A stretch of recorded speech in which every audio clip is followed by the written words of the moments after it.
Para sa inyong lima, kasi masyadong marami kung 10 utos, ano yung tigdadalawang utos na sinusunod nyo para sa mga sarili ninyo? Pwede bang yung, hello, Happy New Year, Dejo. Baka mas madaling sagutin yung hindi sinusunod. Pwede rin, kasi yung sinusunod eh. Mahirap magyabang ng sinusunod. Sinusubukan sunodin. Di ako, ang automatic sa akin po, yung of course, yung their own, Ito, yung honor your mother. Hindi mo pala kabisado? Hindi. Kaya nga ako yung subject dito eh. Yung honor your mother and father. Well, kasi, of course, nanay ko lang kasi parent yung mama ko. So, I try my best to be a good son or a fair son for my mom. Only child pa ako. Yan po. Tapos, hindi ko rin kabisado talaga eh, sa totoo lang. Kaya may kodigo ako eh. Ito. Huwag kang makikiapid yung mga ganyan. Yung ba yung sinusubukan mo? Sinusubukan, sundin. Araw-araw. Siyempre, thou shalt not kill. Matik perfect ako dun. Ay, teka, natutunan ko nung high school, ang pagjajakol daw, nilalabag mo yung thou shalt not kill. Kasi buhay yun. Saka thou shalt not lie. Kasi pagkabas mo ng siyang, sinasabi mo na ligo ka eh. Sabihin nyo, kumain lang ako, gano'n. Ang kaya mo nilabag. So, inis na yung thou shalt not kill, no? Thou shalt not kill, hindi na. Hindi ko pala na yun. Thank you for the information. No, ito, ewan ko seryosa. Pero yung thou shalt not kill, sino makapagpatunay na para sa tao lang yan? Paano pag napatay ng langgam? O may patay na ibis? Diba? Ibis. Debatable. Marami na natin napatay.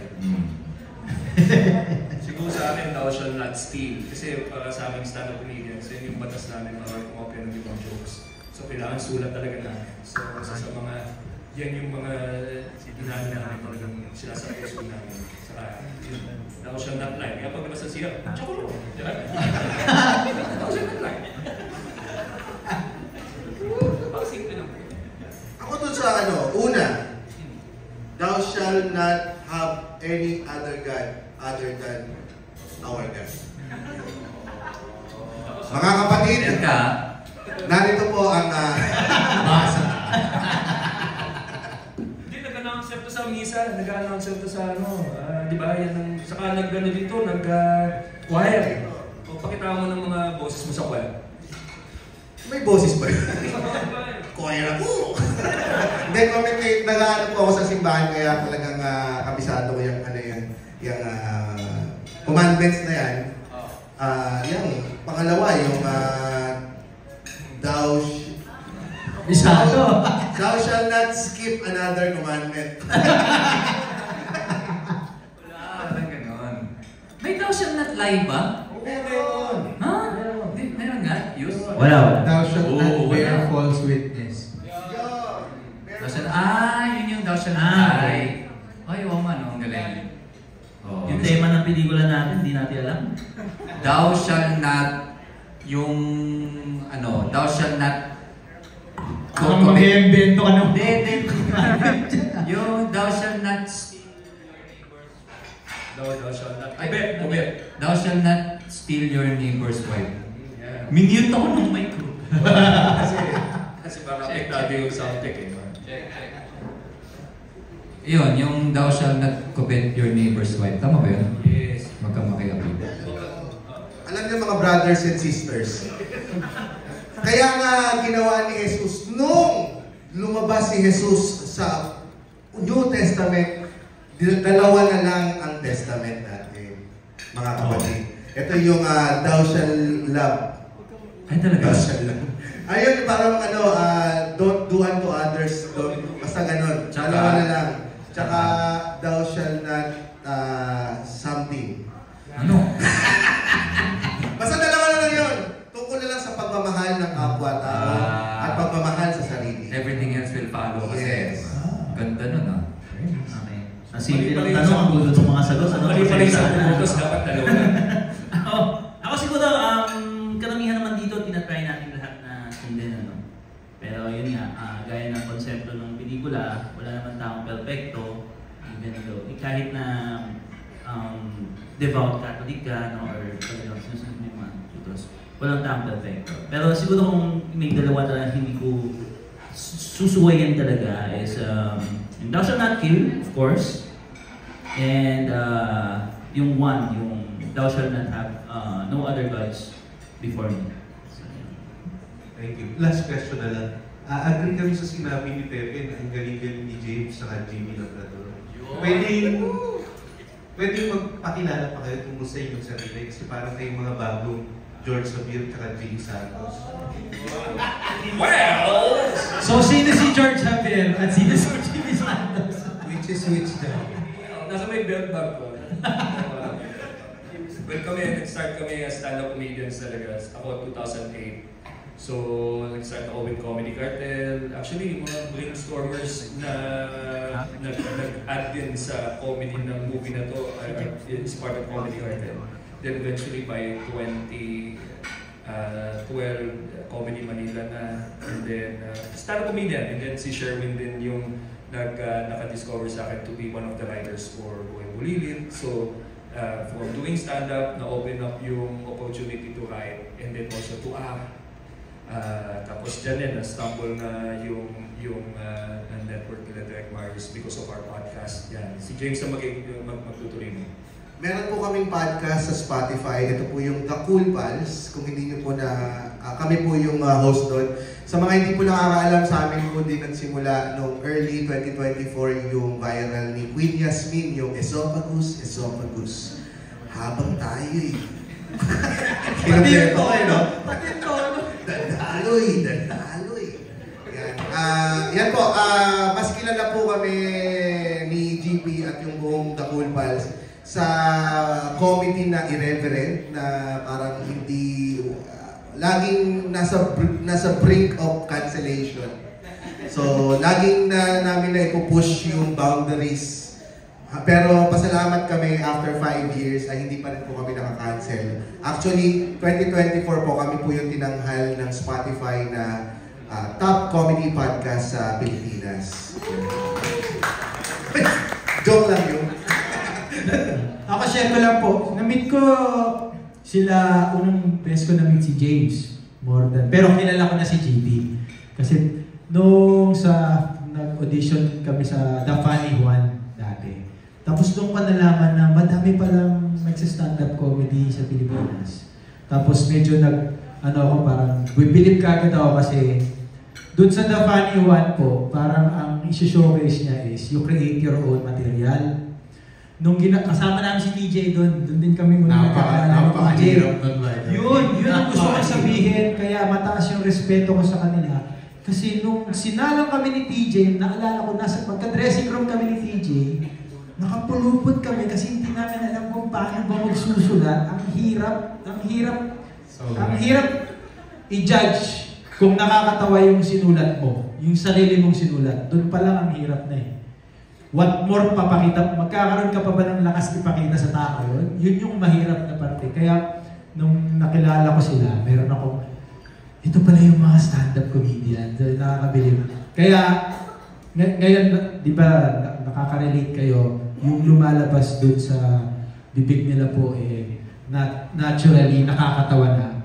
That's 10,000 hours of hard work and expertise. Yes.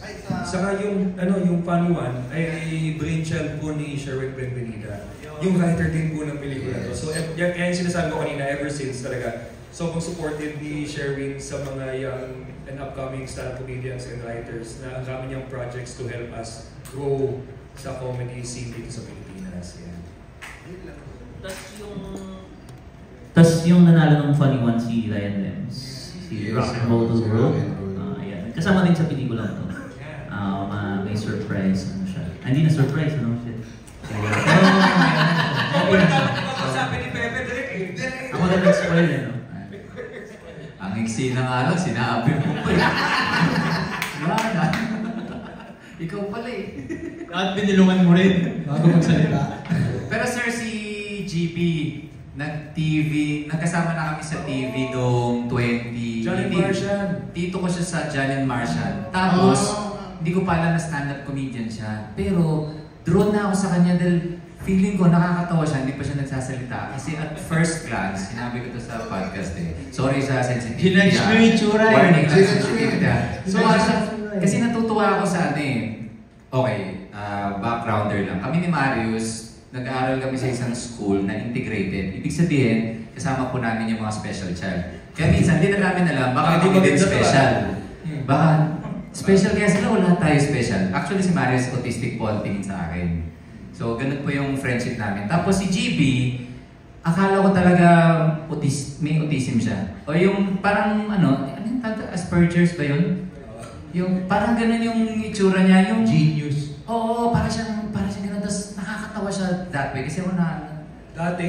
Ha?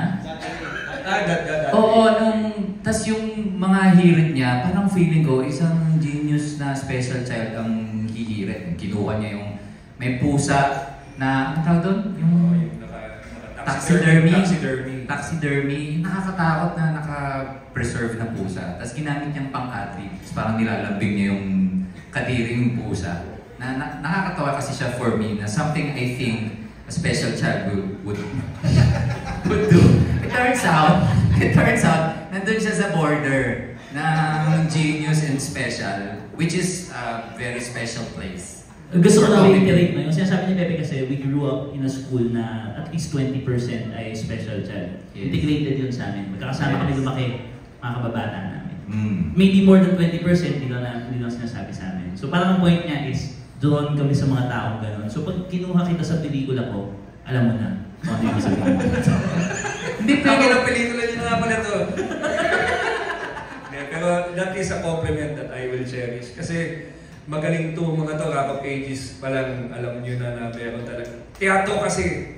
So ito yung last year na pag nakikita ko yung mga post nila, how faithful na kami mga teatro na napapasok sa sine. Talagang ang ganda makakasama ng mga teatro sa sine. Kayong matututunan, ibang klase yung atake nila sa pag-arte, ganyan. At yung kung paano nila gampanan yung role, ibang klase. So, talagang compliment yung ganyan na makitaan ng special. Pero di ba, hindi malayo pag nagsalita ka si Jimmy. Hindi, pero baka sabihin mo, niloloko lang kita. Gusto ko nga niloloko mo. Kasi kung totoo yan, nasakit. Kasi para sa amin ang comedy requires certain level of madness, di ba? Sabi ni kung makinig ko yung tawanan namin in comedy backstage. Oo. Doon kayo mo-offend. Napakilala na po ba nila? Pakilala ko na si siya din ang nagtayo ng Comedy Manila, si JB Labrador, na ngayon nagkakaroon na ng steady shows around Metro Manila na The world. King sila sa Australia. At Teka, si James, hindi masyado natin binido si JB. Si James naman, sino ka ba, James? ako naman po may Down syndrome.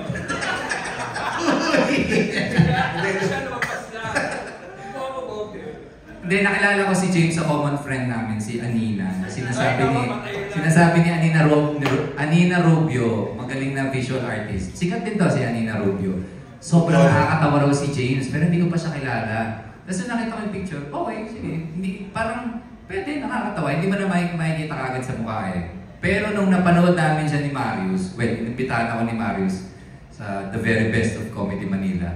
Siya yung last. Tapos sinasabi nila rin, ayaw nila talagang sumunod kay James. Gusto nila si James yung last. So bakit ganun? Siya may pinakamagaling sa inyo, kaya gusto niyo siya yung last? Hindi, it turns out, bukod sa napakagaling niya, grabe yung energy. Sobrang taas, kaya kailangan nyo siyang panoorin talaga. Tsaka po sa lahat ng pelikula, nandun na po kami ni JB Labrador. Kasi bago po ipalabas yung pelikula, may MTRCB. Ando kami.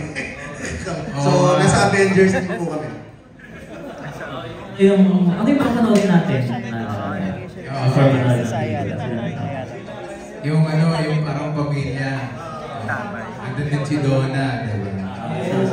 Na si James nasa poster.